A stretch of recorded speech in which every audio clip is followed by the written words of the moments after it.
God is dead and we have killed him. ये words थे history के one of the great philosopher Friedrich Nietzsche के। Now ये जो स्टेटमेंट था ना, वो उस समय के फिलोसोफर्स के लिए काफी कंट्रोवर्शियल रहा था एंड इसके लिए कई लोगों ने नीचा को क्रिटिसाइज भी किया, क्योंकि देखो ये जो स्टेटमेंट था वो लोगों के रिलीजियस बिलीफ्स को चैलेंज करता था। एंड ऑब्वियसली बात है, अगर किसी चीज पर आप स्ट्रांगली बिलीव करते हो एंड अगर कोई उसके बारे में नेगेटिव बोल दे तो ऑब्वियसली आप उससे क्वेश्चन करोगे। एंड सेम यही बाकी फिलोसोफर्स एंड लोगों ने भी किया। बट रियलिटी तो यही है कि उस समय मैक्सिमम लोग नीचा के इस स्टेटमेंट को समझ ही नहीं पाए थे। नाउ ये तो सिर्फ एक ही स्टेटमेंट है। नीचा ने अपनी फिलोसॉफिकल जर्नी में कई सारी ऐसी बातें लिखी हैं जो काफी डीप एंड कंट्रोवर्शियल हैं। एंड यही बातें, या फिर आप बोल सकते हो नीचा की फिलोसफी के कुछ डीप लेसन्स आज इस वीडियो में हम डिस्कस करने वाले हैं। एंड वो गॉड इज डेड वाला स्टेटमेंट तो काफी इंपॉर्टेंट है, तो उसे भी समझने की कोशिश करेंगे इस वीडियो में ही। तो ये वीडियो ना काफी स्पेशल होने वाली है, क्योंकि इस वीडियो में आप जानने वाले हो लाइफ को थोड़ा सा डीपली।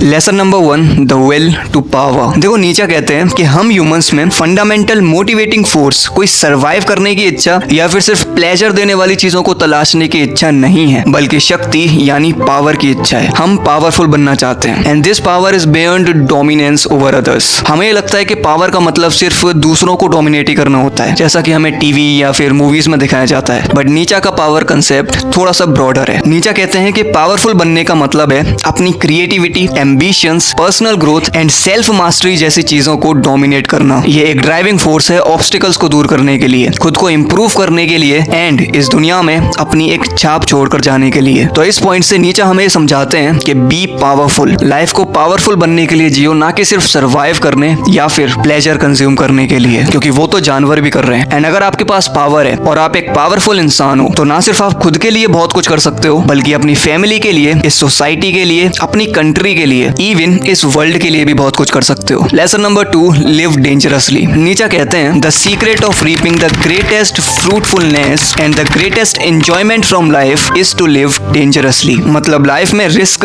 अनसर्टेनिटी एंड चैलेंज ही ग्रोथ एंड सेल्फ डिस्कवरी का रास्ता होते हैं। नीचा का मानना है कि कोई भी इंसान ना तो ग्रेट बन सकता है एंड ना ही अपनी लाइफ को फुल पोटेंशियल के साथ जी सकता है जब तक वो खुद को किसी डेंजरस सिचुएशन में डालकर खुद को टेस्ट ना करे एंड अपने कंफर्ट जोन से बाहर ना निकले। बिकॉज ये नेचर का लॉ है कि नेचर उन लोगों का साथ नहीं देती जो हमेशा डरे सहमे से रहते हैं एंड हमेशा इजी एंड सेफ खेलना चाहते हैं, बल्कि नेचर उन डेंजरस यूनिक लोगों का साथ देती है जो अपनी लाइफ को अनसर्टेनिटी के साथ जीते हैं, चैलेंजेस और क्योस के बीच में रहना पसंद करते हैं एंड जिन्हें उन लोगों से जो कि अपनी ही बुद्धि के गुलाम है, अनकॉन्शियसली अपनी लाइफ को जीते जा रहे हैं, ऐसे लोगों के ओपिनियन से कोई फर्क नहीं पड़ता, क्योंकि ऐसी मेंटेलिटी वाले लोगों को नीचा लाइफ डिनायर्स कहते हैं, जो बस अपने घर की चार दीवारों, स्कूल्स, ऑफिस की सेफ्टी में रहना पसंद करते हैं। इसीलिए नीचा कहते हैं कि अगर आप लाइफ को फ्लो में जीना चाहते हो तो आपको कई सारे रिस्क लेने होंगे। चैलेंजेस से भागने के बजाय उनका सामना करना पड़ेगा। अपने मन का गुलाम बनने के बजाय उसे कंट्रोल करना सीखना होगा एंड सिर्फ भीड़ का हिस्सा बनने के बजाय भीड़ से अलग खड़े होने की हिम्मत डेवलप करनी पड़ेगी, क्योंकि ऐसे ही लोगों के नाम हिस्ट्री बुक्स में लिखे जाते हैं एंड इन्हीं लोगों पर मूवीज भी बनती हैं। लेसन नंबर 3, अमोर फाटी। अमोर फाटी एक लैटिन फ्रेज है जिसका इंग्लिश में मतलब है लव ऑफ फेट, मतलब अपने भाग्य से प्यार करना। देखो नीचा कहते हैं कि हमारी लाइफ में जो भी हमारे साथ होता है, चाहे वो अच्छा हो या बुरा, सफरिंग हो या लॉस, हर एक इवेंट जरूरी है और किसी न किसी मीनिंग के लिए ही होता है। इसलिए हमें हमारी लाइफ में होने वाली हर एक चीज को एम्ब्रेस करना चाहिए, मतलब बेसिकली लव ऑफ फेट होना चाहिए, क्योंकि हमारी लाइफ के दोनों एक्सपीरियंसेस, चाहे वो अच्छे हो या बुरे, हमारी लाइफ के एसेंशियल पार्ट्स हैं। लेकिन हम में से मैक्सिमम लोगों में यही प्रॉब्लम है कि हम लोग अच्छी चीजों को तो सेलिब्रेट करते हैं, लेकिन कुछ बुरा होने पर रोने लगते हैं। अब कुछ देर के लिए आप दुख मना रहे हो, रो रहे हो, तो इसमें कोई प्रॉब्लम नहीं है, लेकिन अगर आप ये सोचो कि ये चीज मेरे साथ होनी ही नहीं चाहिए थी, तो वो तो एक प्रॉब्लम है, क्योंकि आपको ये समझना होगा कि ये जो भी मेरे साथ हुआ है वो किसी न किसी मीनिंग के लिए ही हुआ है एंड इसका कुछ ना कुछ मतलब आगे जाकर जरूर निकलेगा। इसीलिए नीचा कहते हैं कि हमें अपनी सफरिंग को भी कोसने की बजाय उसे एम्ब्रेस करना चाहिए, क्योंकि उसी में ग्रोथ की अपॉर्चुनिटी छुपी होती है, जो कि आप तब तक नहीं देख सकते जब तक आप उसे एक्सेप्ट नहीं करोगे। एंड इसी पर आपने OMG का वो भगवत गीता से लिया हुआ वो श्लोक तो सुना ही होगा, वो डायलॉग जो कांजी भाई बोलता है, जिस मनुष्य के लिए सुख और दुख समान अवस्था, जो भय और क्रोध से मुक्त है, जो स्थिर बुद्धि वाला है ना,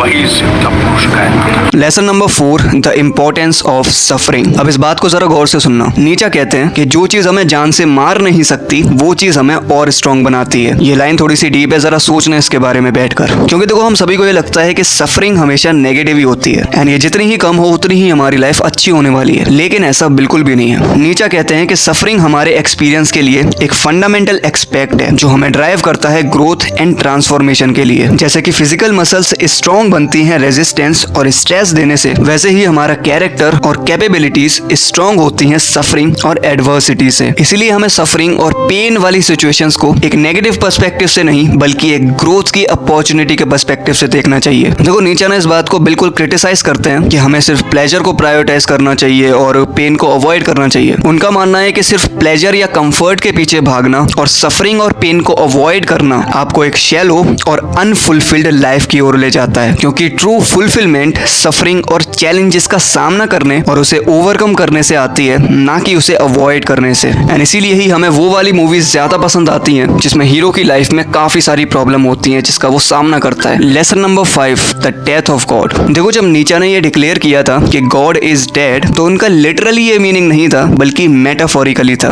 उनके कहने का मतलब था कि जो भी हमारे ट्रेडिशनल रिलीजियस या फिर मेटाफोरिकल बिलीव्स हैं वो आज के मॉडर्न वर्ल्ड के लिए किसी काम के नहीं। मतलब हमें अपनी लाइफ में खुद का एक पर्पस और मीनिंग ढूंढना चाहिए बिना किसी रिलीजियस या मेटाफिजिकल फाउंडेशन पर रिलाय हुए। देखो जब भी हमें हमारी लाइफ में कुछ चाहिए होता है या फिर कुछ बुरा हुआ होता है हमारी लाइफ में, तो हम ना रिलाय हो जाते हैं अपने रिलीजन पर कि यार भगवान मेरे साथ ही ऐसा क्यों करता है, भगवान मुझे ये चाहिए वो चाहिए। एंड ऐसे ही कई सारी चीजों के लिए हम रिलाय हैं रिलीजन पर, एंड हमारी लाइफ में होने वाली हर चीज के लिए गॉड पर रिलाय हैं। तो मतलब समझ रहे हो यहाँ पर क्या हो रहा है? हम अपनी लाइफ की रिस्पॉन्सिबिलिटी खुद नहीं उठाते हैं बल्कि अपने रिलीजन पर थोप देते हैं। एंड जब हम अपनी लाइफ की रिस्पॉन्सिबिलिटी खुद ही नहीं उठाते हैं एंड उसे समझने की कोशिश ही नहीं करते हैं, तो कभी भी हम अपनी लाइफ का वो पर्पस और मीनिंग ही नहीं ढूंढ पाते हैं, क्योंकि हम तो अपने रिलीजन पर डिपेंड है ना, जो भी होगा उसके हिसाब से होगा। तो इसलिए नीचा ना हमें बस यही समझाते हैं कि लाइफ में अपना पर्पस पूरा करने के लिए या फिर कोई भी चीज जो आपको चाहिए उसे अचीव करने के लिए खुद पर रिस्पॉन्सिबिलिटी लो, ना कि अपने रिलीजन या फिर गॉड पर थोपो। मतलब अगर सीधा सीधा बोला जाए तो लाइफ को खुद के हिसाब से जियो, ना कि किसी दूसरे के हिसाब से या फिर गॉड पर रिलाय होकर। तो देखो ये जो नीचा की फिलोसफीज में से कुछ 5 लेसन्स मैंने तुम्हें बताए वो तो कुछ भी नहीं है। नीचा ने अपनी फिलोसफिकल जर्नी में कई सारी ऐसी बातें कही हैं, डीप बातें कही हैं, जो मुझे लगता है कि हर इंसान को एक बार तो जरूर पढ़नी चाहिए। एंड ये जो मैंने तुम्हें बातें बताई है ना, ये तो अभी शॉर्ट में बताई है। इन बातों के ऊपर तो पूरी बुक्स लिखी हुई है जिसमें डीपली इन कंसेप्ट्स को समझाया गया है। तो अगर अब आप नीचा के बारे में और जानना चाहते हो और इनके फिलोसफिकल कंसेप्ट्स को और समझना चाहते हो तो मेरे को कमेंट बॉक्स में बताओ, मैं इनकी फिलोसफी के ऊपर एक सीरीज ही बना दूंगा अगर अच्छा रिस्पॉन्स आया तो।